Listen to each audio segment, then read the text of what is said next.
That sounds good. Okay, David, am I okay to start?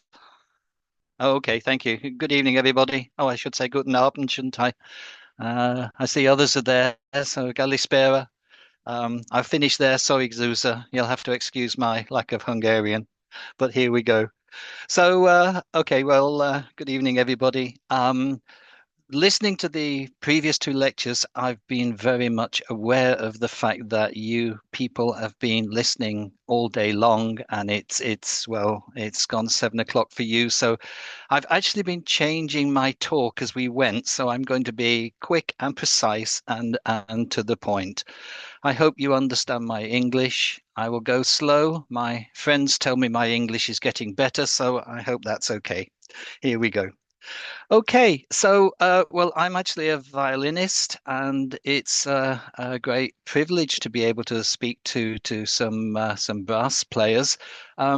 My pedigree actually does start with brass instruments. I'm actually in this picture as a 8-year-old learning brass, and the band that I played in was actually sort of quite famous, as you can see here. This face you probably recognize, Andre Previn. He actually visited the band and listened to the practice. Don't remember it. I think I was washing my hair that night or something. I don't remember. But it was quite a famous, is still a famous band, and so I do have some pedigree in brass playing. So I hope that helps a little bit. Okay, so tonight I very quickly just want to introduce some aspects about musical performance anxiety, MPA, performance anxiety, and essentially the research that I'm going to talk about was carried out with contesting brass players. These are individuals who play in brass bands on an almost professional or semi-professional basis, and each of the bands that they played in, their main purpose is to take part in contests in various forms. So the responses that I'm going to talk about are coming from semi-professional or professional musicians who are working in contesting conditions. So, what is performance anxiety? Well, this is a really interesting quote.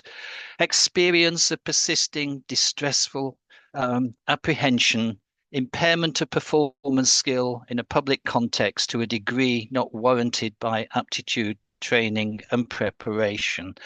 So, music performance anxiety evolves in three main domains: the cognitive domain. And performance anxiety in the cognitive domain affects our concentration. It blocks memory. We find that we can't sort of think about things where we're going, a little bit of disorientation, a little bit of confusion when it gets to its sort of most extreme case. We use the word spiritual as opposed to emotional. Because this not only includes fear and anger and emotions, but we're beginning to find that performance anxiety also includes things like lack of self-worth or missing out on the feeling of flow or not connecting with that sort of exciting experience that we have, that spiritual experience that we have when we play well and when a performance goes well. So as opposed to calling it sort of emotional and just saying we feel anxious or we feel frightened, it's more a sort of a spiritual feeling that we've begun to explore. And lastly, the most common feature, of course, of performance anxiety is the physical effect that it has on us when we're performing. So increased levels of heart rate, increased blood pressure, quite often people sweating a lot, sometimes people shivering, and sometimes nausea as well. So that's the sort of the impact that performance anxiety can have. I just want to share this interesting shape. Now, as Damian was explaining, I'm reading music psychology, and this what we call the inverted U is a very, very useful shape for music psychologists. We use it to explain a great number of things. For example, how much do we like a piece of music depends on two factors: how many times we sort of hear it and how we sort of experience it. So what the inverted U shows in terms of listening is the fact that, quite simply, the more we hear a piece, the more we like it. But then it gets to a point where the more we hear it, the more we start to dislike it. And that changes according to the style of music that we are listening to. So for pop music, it's very sort of acute. So for a start, we hear pop music very, very quickly. We begin to like it very quickly, but we soon get tired of it, and then we begin to dislike it very, very quickly. Classical music is very, very different. We can listen to it many times until we actually get tired and then start to dislike it again. And this is actually, it sounds sort of quite straightforward and natural and logical, but in actual fact, this is something that affects our lives. Affects our lives quite considerably. Certainly in commercial music, this is used a lot. This is the theoretical aspect behind what radio stations here call the power play. So, in actual fact, when a new piece of music comes out, they play it a lot, and that means that people get to like it. And some of the radio stations in Great Britain, they actually have listening stations with people monitoring when it's reaching that sort of peak, and people are beginning to sort of dislike what they're hearing, and then they will stop playing it. So a simple little theory like this can actually have major sort of commercial impacts. Um, it's sort of moving on. Following the same shape, it's the same with our performance. When the sort of the enjoyment or the anxiety that we feel and how we perform depends very much on our level of arousal. Not again, don't talk about emotion, we talk about the level of arousal. So for example, if the music is very simple in our concept, we and it's boring and we feel fed up, we don't play well. And similarly, if we've had a terrible day at work and we're anxious about something else, or we're upset about something else, then we won't play well.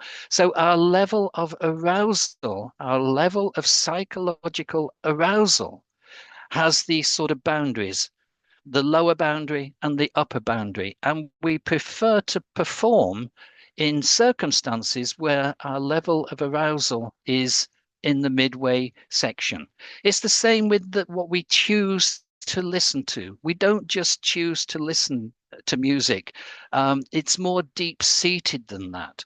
What actually happens is that we take account, perhaps subconsciously, of our level of arousal, and we prefer music that doesn't arouse us too much, but also it's got sufficient to bring our level of arousal up a little bit.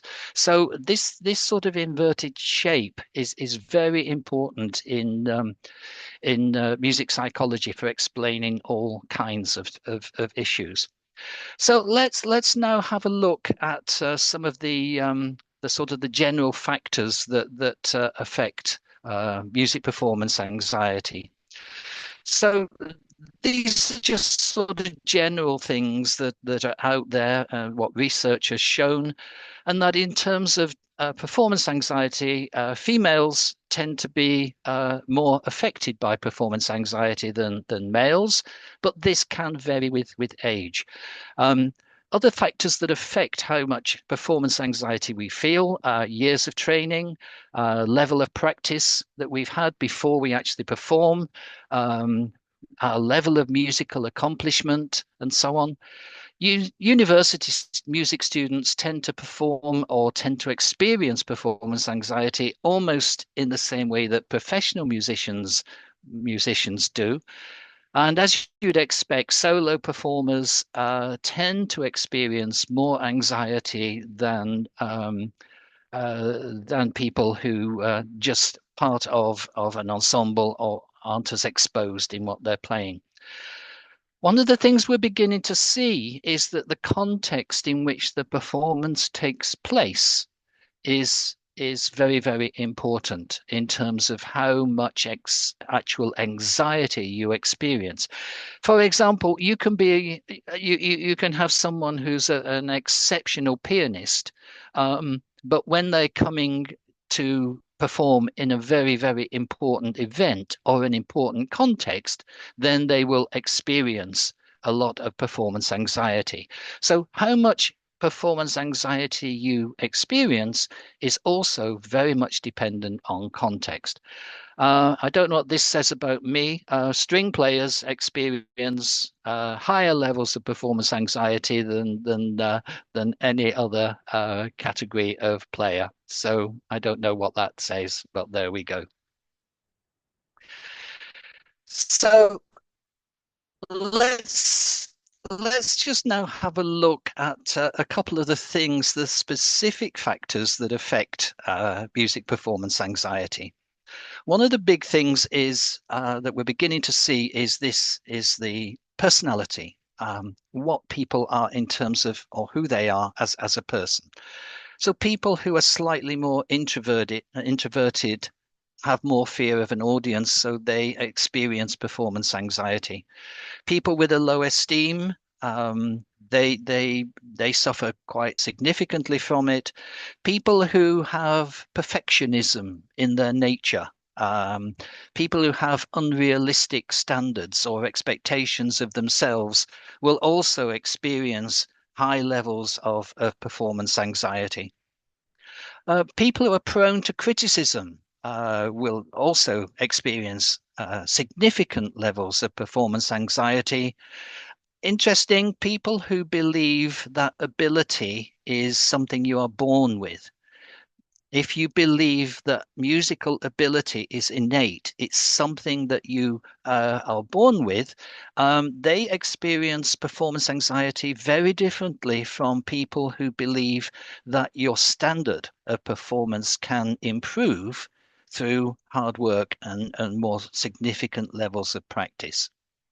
And we come back again to the context. Poor performing conditions. Some people are terrifically and significantly affected by the context in which they are performing. The room, the layout of the stage, the position of the audience, and they're very, very sensitive to it, which increases levels of performance anxiety. We also find learning style, how people, the style of learning, insufficient preparation for the actual event obviously plays a major part. Whether people are surface or rote learners, whether or not they just sort of surface and keep practicing, or whether they actually take time to pull the piece apart and analyze sections of it and practice sections of it. So the style of learning also affects how much performance anxiety can help. And also the level of difficulty, the importance and the value of the piece that's you've chosen. So if you choose something that you find is more difficult or you're uncertain of, then you're going to experience more performance anxiety. Um, the importance and the value of the chosen piece. So we find contesting brass players talk about, if I'm going to do a solo, how is it going to be valued by the audience that I'm playing for? Are they expecting to hear a sort of fast virtuoso playing, or do they just want to sort of come and have an evening of nice music? So the importance that they feel the audience places on the chosen piece of music can impact significantly on the level of anxiety they experience. And of course, while the performance is going on, then you're constantly receiving feedback. So two things I wonder if you're beginning to sort of notice here about what I've reported so far. The first thing is that some aspects are more psychological issues rather than just something that happens. They're more deep-seated psychological issues. And the other thing, particularly in terms of the level of difficulty, choosing the piece. So performance anxiety just is not about the feeling that you experience in the moments or the hours before you actually perform. It's a significant long-term process, and the beginning of it starts well in advance of the actual performance. So one of the key things I just want to sort of bring across to you tonight is that musical performance anxiety is not something that just happens in and around the performance. It's not something you feel as you're on your way to the performance place. It's not something you just feel before you start to play, and something that finishes after you finish playing. Even if it's gone well, it's not something that finishes at that point. Music performance anxiety is a process, and it starts well before the performance and continues well after. So at this stage, I just want to introduce another sort of brief concept that we are finding is a major significant issue in terms of managing performance anxiety. And that's the concept of self-efficacy. So self-efficacy is the belief that you have in your own ability to complete the task you have to do. So your self-efficacy is how much you believe that you are capable or able to carry out the performance that you are going to make. So we can do this numerically. So let me just give you an example of two of my self-efficacies. Okay. So if we think of a simple thing like a mobile phone, right? Now, I have a mobile phone. If you say to me, how good are you at using your mobile phone? Give yourself a score out of 10. I'll say I score 3 out of 10. I give myself 3 out of 10 because I know young people do far more difficult things with it. They access internet, they do all kinds of things with it. I know there are lots of things to do with a mobile phone, but my skill level, I give myself 3 out of 10.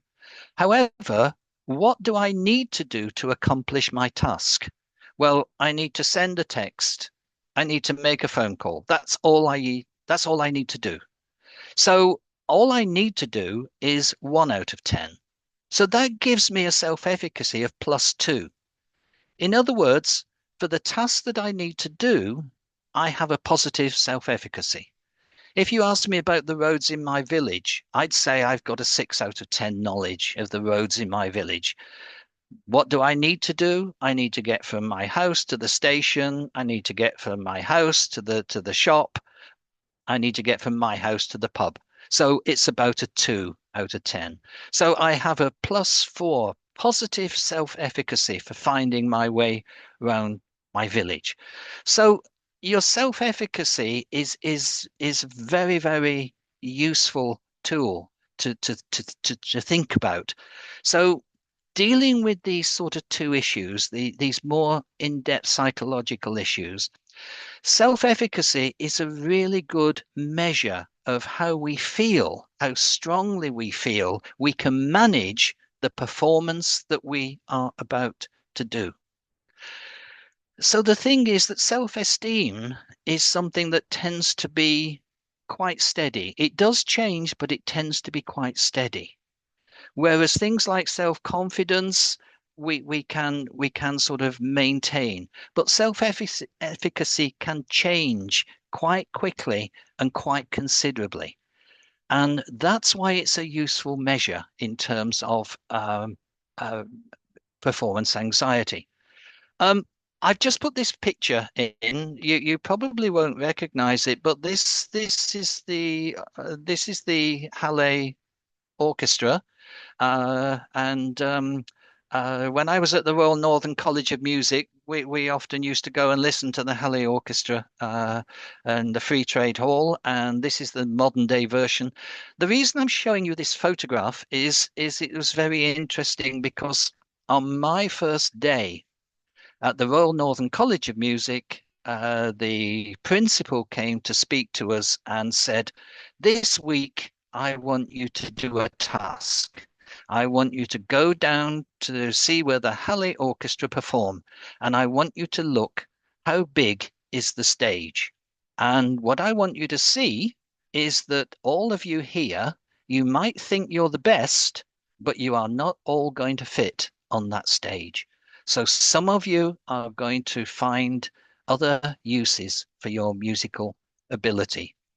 And that sort of was a really, really interesting comment. And I have to say, and many other people who I spoke to since agree, that process of transition from certainly when you're one of the best in your immediate context and you're chosen to go and study at university or you're chosen to go and study at the College of Music, that transition can make a major change to your level of self-efficacy.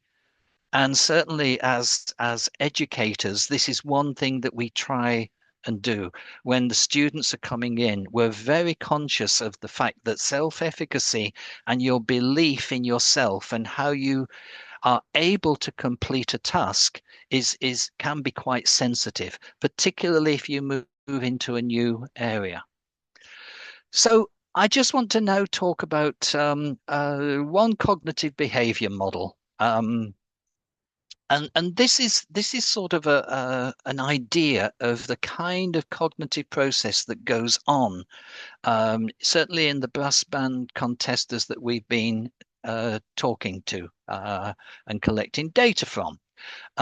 So I'll show you the model in a moment, but just to pick up a previous point. So one of the things I really want to sort of be quite clear about is that what we are now arguing is that um, musical performance anxiety, within the actual process of performance anxiety, we need to look at issues that take place before the performance, issues that take place and affect us during the performance, and issues that take place and affect us after the performance. So self-efficacy comes into play well before we actually play.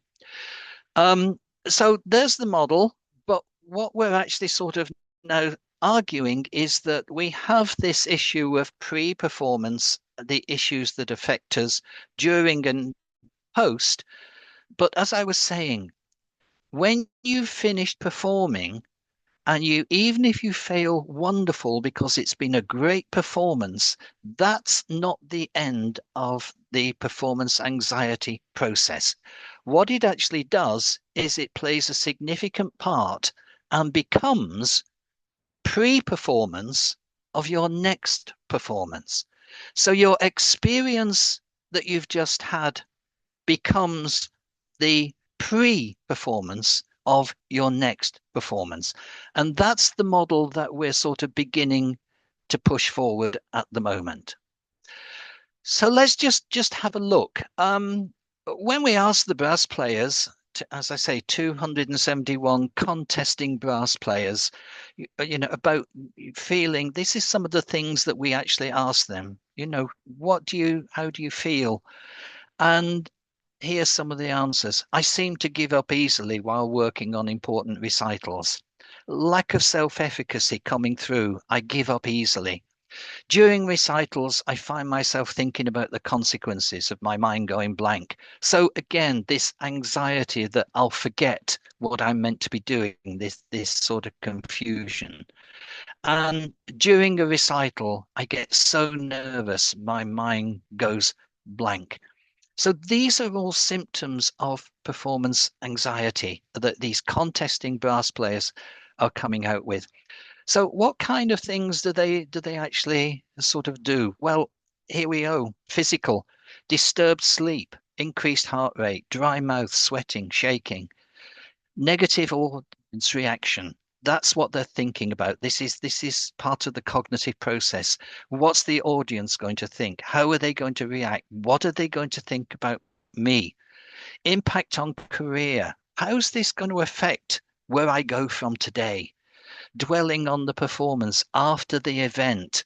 I could have played better. I wish I'd done this. I must try this next time. So again, evidence that the anxiety goes on at some level afterwards. I didn't play well enough. The audience evaluation wasn't what I was expecting.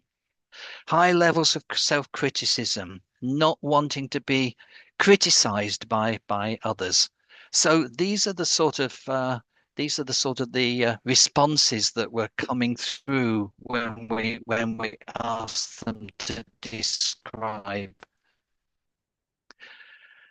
Okay, so let's now sort of have a look at cognitive behavior model.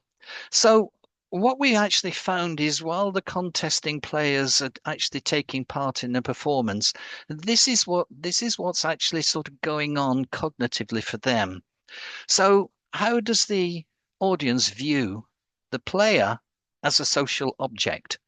So going into the performance, people begin to imagine or to expect certain responses from an audience even before they arrive in the hall or wherever it is they're performing, beginning to imagine the kind of response that they're going to get.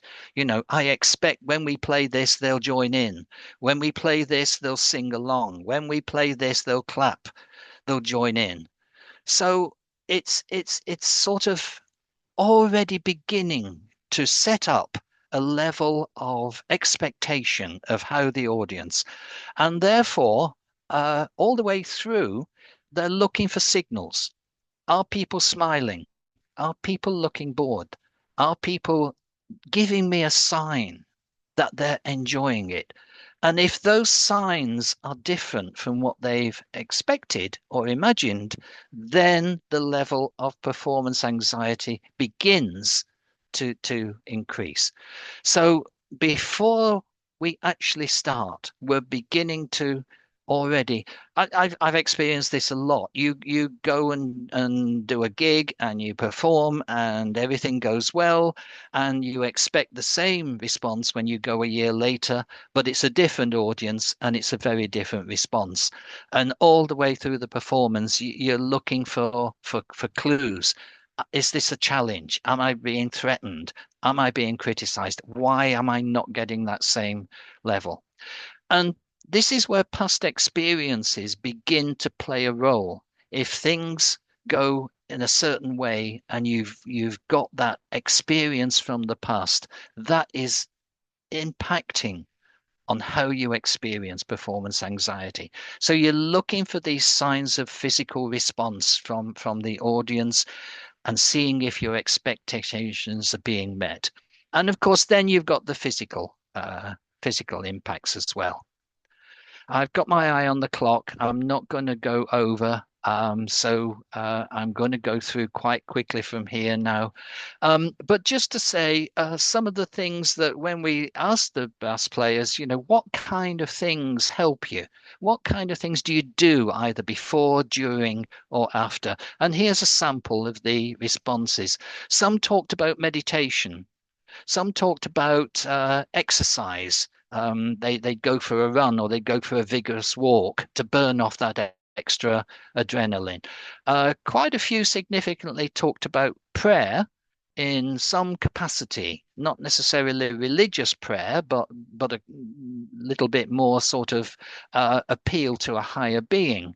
Cognitive behavior therapy, deep breathing, visualization and relaxivity, I'm going to come back to, or sitting quiet and just sort of thinking through what it is they're going to do. Other people talked about what we call maladaptive, so substance abuse. Several spoke about substance abuse, alcohol, reflexivity that is negative rather than positive, dwelling on negative aspects that have happened rather than on the positive ones. So these are the sort of the things that are actually sort of going on. Excuse me, time's going on, so I'm going to move through sort of a little bit more quickly.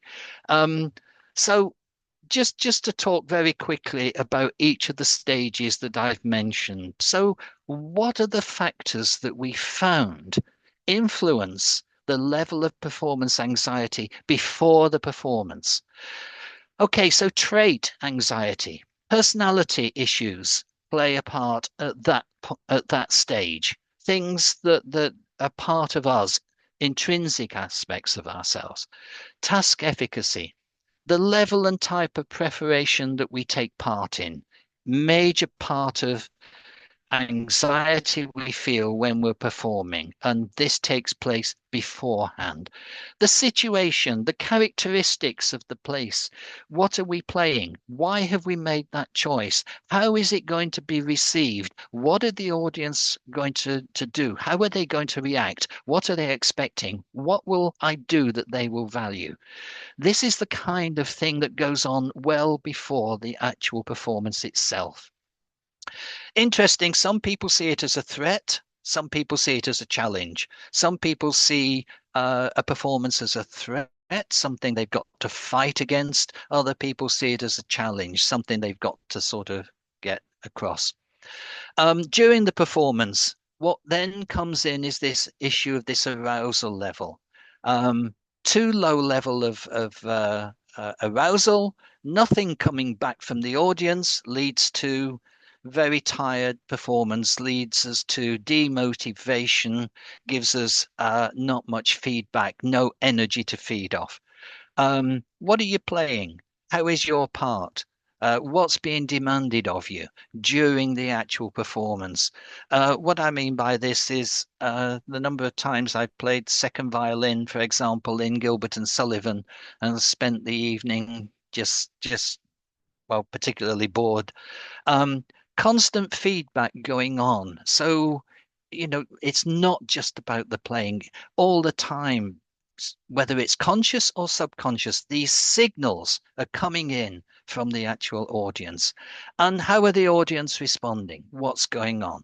So these are the issues that go on during the performance and all contribute to the level of performance anxiety we experience. And lastly, the post performance. After we finished, no matter where good or bad it's actually been, or how good or bad we feel it's been, what's the feedback? Well, first of all, there's the interpersonal, what we feel ourselves. How do we feel the performance went? Then the intrapersonal. What happened at the end? Did people come to us at the end and say, well done, really enjoyed? Or did people just sort of go out? What was the feedback coming from other people? And evidence can be imputed, expectations not met. So this is a cultural issue, isn't it? Sometimes, people show their appreciation in very conservative, very sort of closed ways. It's not about, sort of showing great enthusiasm for the performance. And how do you interpret that and what's going on? And all this has a long-term impact on our self-efficacy. So I've got my eye on the clock, as I say. So I'm going to sort of jump to the last slide because, in a way, this is what I sort of want to sort of sum up with, and that's the fact that what we're beginning to find is that self-reflection is an important feature of how we manage performance anxiety. Now, I don't know about you, but certainly in my work, where every so often, once a year, I think, we're required um, to be reflexive, to think about our teaching, what's gone well, what's not gone well. And I have to say, I'm not good at it. Some people are very good at writing a journal or writing a diary. They set themselves a task and they just keep writing and they can write pages. I can't actually do that.